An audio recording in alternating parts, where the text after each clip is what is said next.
What up, YouTube? It's your boy Big Cool coming to you from Colossal Boxing Talk. Here to give you my thoughts on HBO's Boxing After Dark card headline by Lucas Matthysse taking on Viktor Postol in the main event for the vacant WBC 140-pound title. On the undercard, we had Soto taking on up-and-coming 140-pounder Antonio Orozco. And it was a good fight.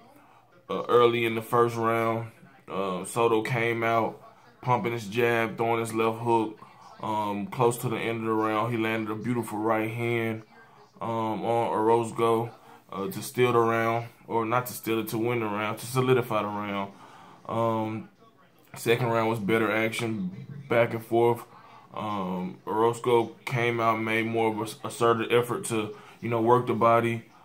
He got close to Soto, got him on the ropes, worked the body, landed some right hands and left hooks up top.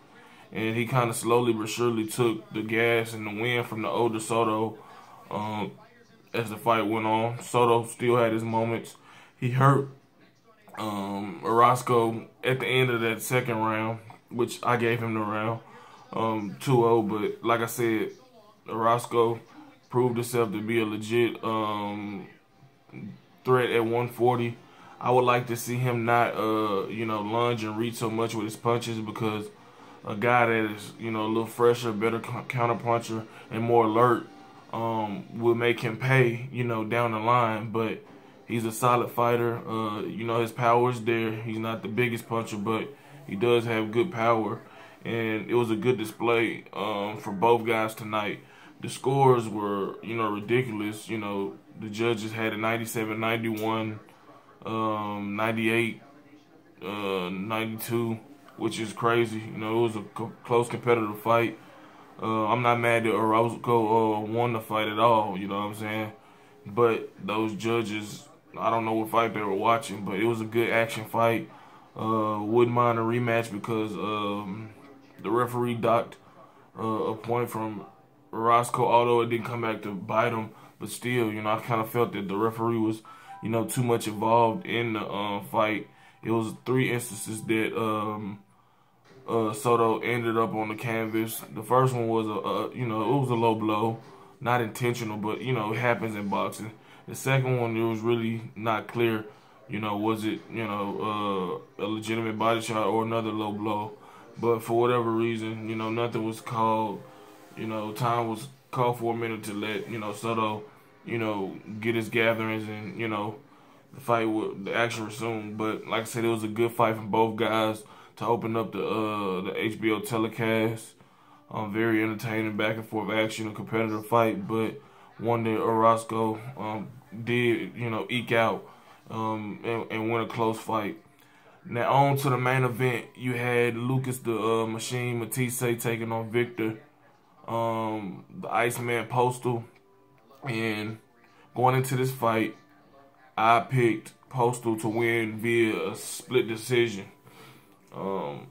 He didn't win by a split decision, but even better, he won by a KO. He made Lucas Matthysse quit in the 10th round. He hit him with a right hand that sent him down, and it was pretty much over.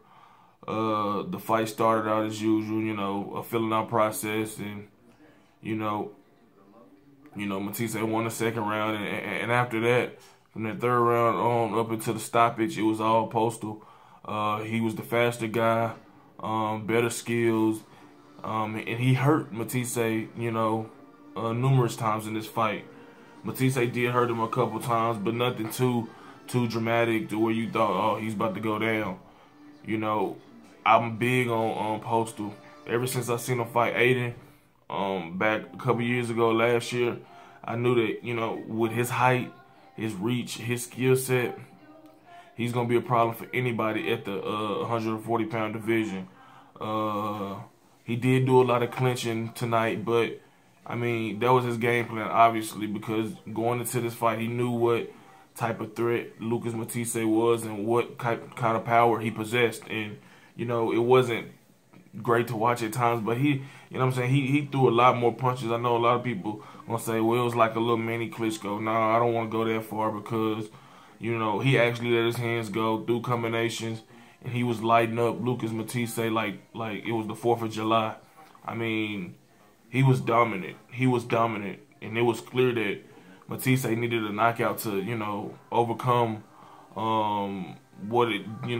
the deficit that he got himself in via the hands of Viktor Postol. Like I said, Postol, a tremendous fighter. Props to Lucas Matthysse, although he did quit, and he mentioned something about maybe he broke his orbital bone or whatever. But like I said, you know, he didn't make any excuses. He gave props to Viktor Postol, and everybody else should too. It was a great game plan. Props to Freddie Roach for getting him, you know, mentally and physically prepared for this fight, giving him the proper game plan.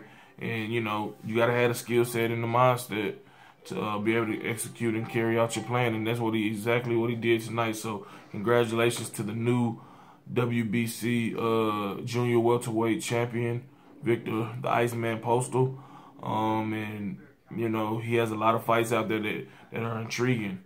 One is with the guy who's fighting in a couple weeks or in 3 weeks, and that's Terrence Bud Crawford, who's fighting Derry Jean in Omaha, Nebraska, his hometown. You know, you also have Provodnikov, even though, you know, he lost to Matthysse. I mean, you can also have Herrera. It's different interesting matchups that can definitely be made, but Postol is going to be a problem for anybody. And like I said, his skill set and height and reach is going to cause nightmares for guys, especially the shorter guys. Matthysse was 5'8", and what, Postol 5'10", 5'11", so he's definitely a problem for everybody. And it was a very good night of fights on HBO's end. I have not yet watched Adrian Broner and his fight in the Showtime card. I will do that sometime tonight or early tomorrow, and I'll get my review and thoughts on that. But until next time I'm out, don't forget to leave comments in the comment section below. Tell me what you thought about each fight. Who would you like to see each guy face? The winners, that is, Antonio Orozco and Viktor Postol next. Were you surprised that Lucas Matthysse quit and that, you know, Postol got the knockdown in the stoppage victory? Subscribe to this channel, like the video, leave your comments in the comment section below, and head over to Facebook and like Colossal Boxing Talk Facebook page. Follow us on Twitter and Instagram at Colossal CBT. Until next time I'm out. Peace.